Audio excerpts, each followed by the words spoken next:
Assalamualaikum warahmatullahi wabarakatuh. Selamat pagi anak-anak. Bertemu lagi dengan Bapak. Hari ini kita akan belajar mata pelajaran bahasa Indonesia.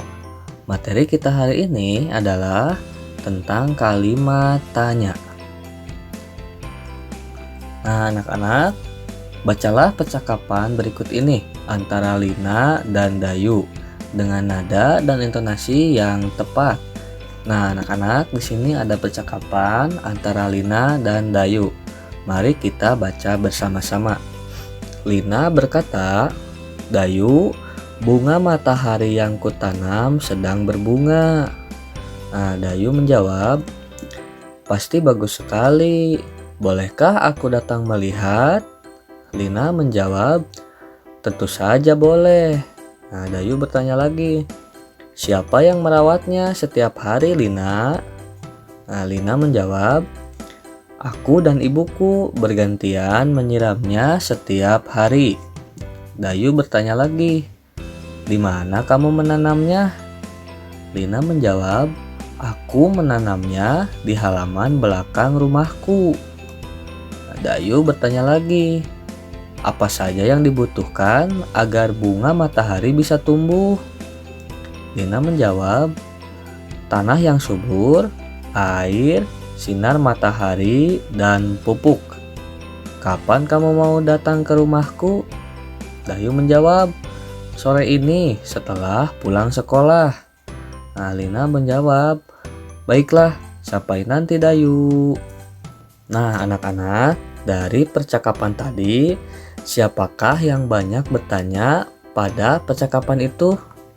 Nah, Dayu adalah yang paling banyak bertanya. Nah, kata tanya apa saja sih yang diucapkan Dayu pada percakapan tersebut? Yang pertama ada kata siapa, lalu di mana, apa, dan kapan. Nah, anak-anak, apa saja sih yang menandakan bahwa itu merupakan kalimat tanya? Nah, ini adalah tanda-tandanya. Yang pertama, diawali dengan kata tanya.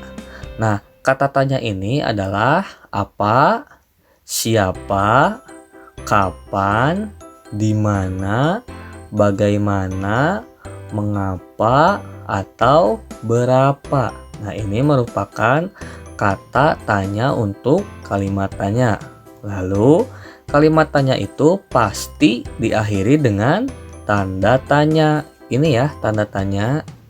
Nah, kalimat tanya itu pasti diakhiri dengan tanda tanya. Jadi, jika kita ingin membuat kalimat tanya, yang pertama itu yang harus kita lakukan adalah awali kalimat tanya dengan kata tanya. Nah, ini kata tanyanya ya. Dan akhiri dengan tanda tanya. Itu harus selalu kita akhiri dengan tanda tanya. Oke, Bapak sekarang akan menjelaskan kata tanya dan fungsinya. Yang pertama ada kata apa. Nah, kata apa ini fungsinya adalah untuk menanyakan sesuatu baik berupa keadaan atau perbuatan. Nah, contoh kalimatnya seperti ini. Apa yang harus kita lakukan supaya tidak terjadi banjir? Nah, ini ya. Apa. Berarti apa ini menanyakan sesuatu keadaan. Nah, keadaannya itu adalah bagaimana supaya tidak terjadi banjir. Lalu yang kedua ada kata siapa. Nah, kata siapa ini adalah fungsinya untuk menanyakan orang. Contohnya kalimatnya seperti ini. Siapa yang menanam pohon itu? Nah, jika kalian di depannya ada kata siapa, berarti jawabannya pasti nama orang. Yang ketiga ada kata kapan. Kapan ini adalah fungsinya untuk menanyakan waktu. Nah, contoh kalimatnya seperti ini. Kapan bunga tersebut disiram? Nah, jika di depannya ada kata kapan bunga tersebut disiram, jawabannya pasti adalah menanyakan waktu, ya. Lalu di sini ada kata mana. Tapi mana di sini kita memakai imbuhan di depannya.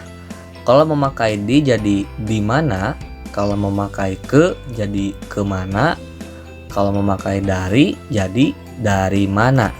Nah, fungsinya adalah untuk menanyakan tempat. Contohnya, di mana kamu menanam bunga itu?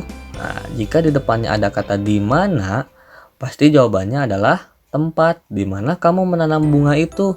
Bunga itu ditanam di belakang rumahku. Nah, belakang rumahku itu merupakan keterangan tempat. Terus di sini ada kata mengapa.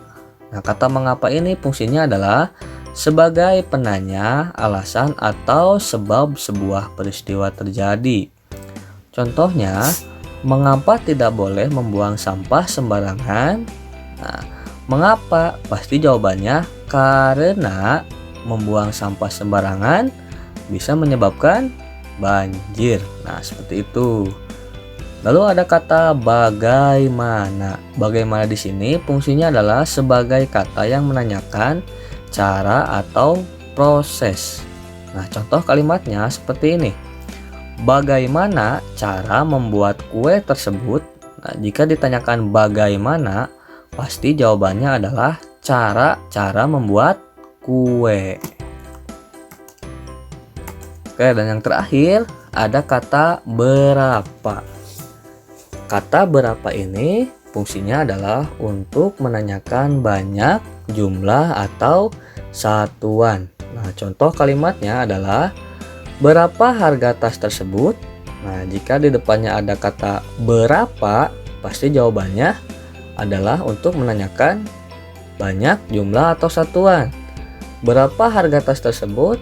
Tas tersebut harganya misalnya 100.000 rupiah. Nah, anak-anak, mari kita lengkapi contoh kalimat tanya berikut ini dengan kata tanya yang ada dalam kotak. Manakah kotaknya? Nah, ini dia kotaknya. Di sini ada kata tanya. Kapan, siapa, mengapa, berapa, dan apa. Oke, untuk yang nomor 1. Titik-titik yang menyiram tanaman itu. Nah, jawabannya adalah tanaman itu disiram oleh Lina. Oke, kita perhatikan dari jawabannya ya. Nah, di sini jawabannya tanaman itu selalu disiram oleh Lina. Di sini ada nama orang nih. Berarti jika jawabannya ada nama orang, nah kita akan menanyakan nama orang. Berarti kata tanyanya adalah siapa. Nah, ini dia. Siapa yang menyiram tanaman itu? Nah, tanaman itu selalu disiram oleh Lina. Siapa? Untuk menanyakan nama orang. Paham anak-anak? Sekarang kita lanjutkan contoh berikutnya. Nah, ini adalah contoh berikutnya. Titik-titik harga tas itu, Doni. Nah, jawabannya adalah tas itu harganya 50.000.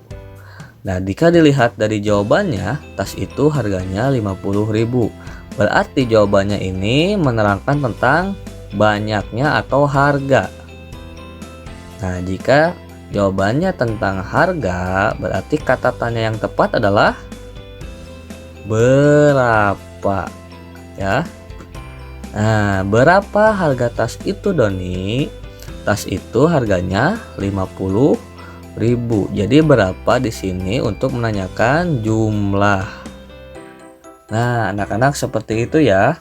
Contoh penerapan kata tanya pada kalimat tanya. Oke, bagaimana kalian sudah paham kan? Nah, kalau sudah paham, Bapak akan memberikan tugas. Tugasnya adalah kerjakan langsung di buku tematik tema 6 halaman 172 sampai 173. Di situ kalian melengkapi kalimat tanya. Ada 5 nomor. Kata tanyanya ada pada kotak di bawah. Nah, kalian tinggal pilih kata tanya yang tepat untuk melengkapi kalimat tersebut. Dan jika sudah selesai seperti biasa, difoto lalu kirim ke Bapak ya. Nah, Bapak ucapkan selamat mengerjakan.